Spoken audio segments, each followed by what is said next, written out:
ایرانی وزارت خارجہ کے ترجمان اسماعیل بقائی نے امریکہ کی جانب سے ایران پر اقتصادی پابندیوں میں اضافے کو شدید تنقید کا نشانہ بناتے ہوئے کہا کہ پابندیوں کی شدت میں اضافہ اب امریکی پالیسی نہیں بلکہ عادت بن چکی ہے۔ ایکس پر جاری بیان میں اسماعیل بقائی نے کہا کہ امریکی وزیر خزانہ کی جانب سے اقتصادی پابندیوں کے ذریعے ایران کا دم گھٹنے پر فخر کا اظہار واشنگٹن کے پابندیوں کے جنون کی واضح مثال ہے۔ انہوں نے کہا کہ جب امریکہ سفارتکاری کے ذریعے معاملات آگے بڑھانے میں ناکام ہوتا ہے تو پابندیوں کا سہارا لیتا ہے، اور جب یہ حربہ مطلوبہ نتائج حاصل نہیں کر پاتا تو پابندیوں کی شدت مزید بڑھا دی جاتی ہے۔ ایرانی ترجمان کے مطابق یہ رویہ ایک ایسے جنون میں تبدیل ہو چکا ہے جس نے امریکی سیاستدانوں کی سوچنے اور سمجھنے کی صلاحیت کو متاثر کر دیا ہے۔ اسماعیل بقائی نے واضح کیا کہ ایران ایسے فرسودہ اور بار بار آزمائے جانے والے حربوں کے ذریعے گھٹنے نہیں ٹیکے گا، جبکہ امریکی سیاستدان اپنے اقدامات کے باعث اس بحران سے نسبتاً کم رسوائی کے ساتھ نکلنے کے باقی ماندہ امکانات بھی ختم کر دیں گے۔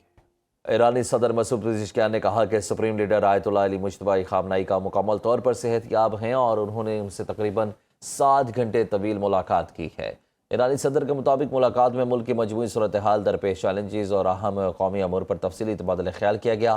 مسعود پزشکیان نے بتایا کہ ملاقات کے دوران سپریم لیڈر نے مختلف معاملات پر رہنمائی فراہم کی، جبکہ انہوں نے ملک کے مسائل پر اپنے تحفظات سے بھی انہیں آگاہ کیا۔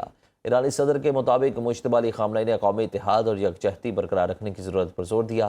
ملاقات میں عوام کو درپیش معاشی مشکلات، روزگار کی صورتحال اور امریکی پابندیوں کے نتیجے میں پیدا ہونے والے مسائل بھی زیر بحث آئے۔ ایرانی صدر کا کہنا تھا کہ موجودہ حالات میں قومی یکجہتی اور عوامی مسائل کے حل پر خصوصی توجہ دینا ضروری ہے۔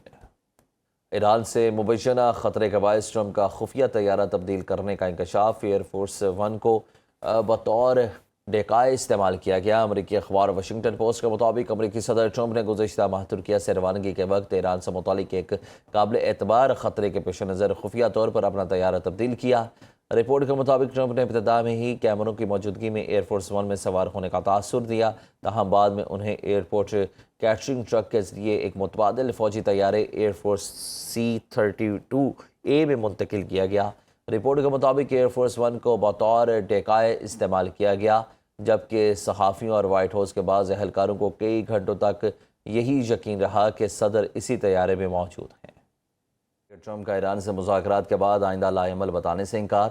امریکی صدر ٹرمپ نے ایران کے ساتھ مذاکرات کے بعد آئندہ کے لائے عمل کے بارے میں تفصیلات بتانے سے انکار کرتے ہوئے کہا کہ امریکہ ایران کے خلاف کارروائی تیز کر سکتا ہے۔ وائٹ ہاؤس میں صحافیوں سے گفتگو کرتے ہوئے ٹرمپ نے کہا کہ امریکہ ایران سے پہنچنے والے نقصانات کا ہرجانہ طلب کرنے جا رہا ہے۔